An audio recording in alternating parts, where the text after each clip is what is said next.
This is Unit 3, Module 16, Populations, Carrying Capacity, Population Growth, and Resource Availability. So our learning goals today are explain the exponential growth model, why it produces a J-shaped curve, describe how logistic growth model explains carrying capacity and produces an S-shaped curve, justify how carrying capacity can have an impact on ecosystems, and identify how populations can decline below carrying capacity. In this module, we will examine the carrying capacity, population growth, and resource availability. In order to explore these topics, we will first discuss how populations change and identify the different models or simplifications of real world that describe population growth and decline. For short periods of time, populations in nature may grow rapidly without limits, but this is until they become limited and the resources and growth rates are slow. The carrying capacity, the maximum number of individuals that can be supported by the environment, is a key topic in this module and is usually what limits the population growth. If a population grows beyond its carrying capacity, we often see a dieback in that population, followed by an oscillation above and below the carrying capacity until a stable equilibrium is reached. Ultimately, when a population's resource base, its food supply, for example, shrinks, the carrying capacity will decrease and the population will decline well below the initial capacity. So, in order to see how a population changes, scientists consider density dependent and density independent factors. Density dependent factors influence the probability of survival depending on the size of the population, and density independent factors have the same effect on probability of survival regardless of the population size. So, for example, examples of density independent factors are storms, fires, heat waves, droughts, things that we would call maybe disruptions that we could not plan for, such as those. An example of density dependent factors are disease transmission, territory size, food availability, access to clean air and water. So the reason being is if you have a very dense population for disease transmission, means your disease is probably going to spread a lot faster, which is going to possibly take out more of your population than if you had a smaller population in that particular area or ecosystem. Okay. Population growth models are mathematical equations that can be used to predict population size at any moment in time. Populations can grow rapidly when not limited, like an R-selected species, leading to a higher biotic potential or growth rate of R. Okay. These species have a higher fecundity or ability to produce offspring. Species like this tend to fall on the exponential growth model, which is a J-shaped curve.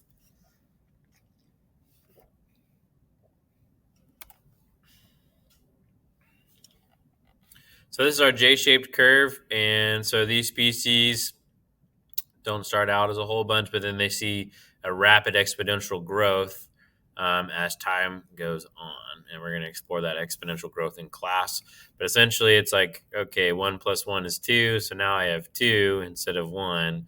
Now 2 plus 2 is 4. So then I have 4 instead of just going up by 1, 2, 3, 4, 5. So it's like doubling each time almost. Okay, so now we're on our second standard. Describe how the logistic growth model explains carrying capacity and produces an S-shaped curve. The logistic growth model describes a population whose growth is initially exponential but slows as the population approaches carrying capacity. Growth begins to slow about halfway up the curve and then reaches carrying capacity is reached. It falls to zero growth. This is considered an S-shaped curve. Populations don't just stop at carrying capacity. They may experience some overshoot and dieback, but ultimately come to rest near carrying capacity. So this is an example of that. And so anytime that you see this, it's a logistic growth. So if we were to put the J shape here, it'd be like, here's the J, and then here's after the J shaped. So initially their population booms until eventually it reaches its carrying capacity and the growth falls to zero, which doesn't mean that there's not anything new being born. It just means that the birth rate matches the death rate. These experiments by Gregory Gauss help illustrate density-dependent factors of the Paramecium protist populations. He witnessed the populations nearly double when food was doubled and thus identified limiting resources. So we're back to this guy. and his density population. So he had two different bacteria, as you can see.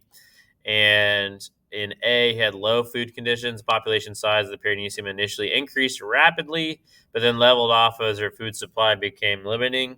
When you put twice as much food in there, both species again popped off, and then they would go back to level off again. And these were just bacteria or protists that he had in a beaker or whatever. Okay, and so food is usually going to be the limiting factor, or space, or water, etc. Now we're on to our third standard. Justify how carrying capacity can have an impact on ecosystems. Populations are affected by carrying capacity, including human populations. Many populations will continue to grow and run out of resources, leading to dieback or complete decline, as in the example below. So the example below is talking about moose, and I believe, or reindeer, excuse me, in a national park in the St. Paul Islands of Alaska. So humans reduced the populations of reindeer to about 25%, or excuse me, 25 reindeer. And then they were no longer allowed to be hunted. So what happened after that is their population shot up. And then, as you guessed, they probably reached starvation and their population had to decline. So in reality, this is probably what this population will ended up looking like today. So as mentioned before, the populations tend to go above carrying capacity and then fall, only to rise back again. This is called population oscillation. So you have like an oscillation fan, that means it goes from side to side. And so this is going up and down. So the population shoots up of whatever animal, it doesn't really matter. This happens to all kinds of organisms. Okay, reaches more than what the ecosystem can support. So then things die or dehydrate or don't have enough mates, whatever, and come back down to below carrying capacity. Oh, there's less competition for resources. So now the population can go back up a little freely. Oh, now there's too much competition for resources. So it has to fall back down. And as you see, our curves each time get a little bit smaller until we're about at that growth level of 0. A classic example of real life oscillations affecting each other are the lynx, which is this cat, and then the hare, which you know is the bunny. And so this, if you've ever taken any science class ever, or you go to take more science classes after this, you're going to research about these. And so we're following the lynx population and the hare populations in the thousands. And you can see that as one increases, the other one is following behind it. So as the hares increase, the purple goes up, okay, and it goes up quite a bit because it's not being hunted as much. But then you can see as it starts to fall, the lynx population goes up. And then as the hare population goes up again, here comes the lynx population followed behind it, right as it's taking its nosedive. I wonder why. Predator-prey situation there. So if there's more rabbits to eat, the lynx population can explode.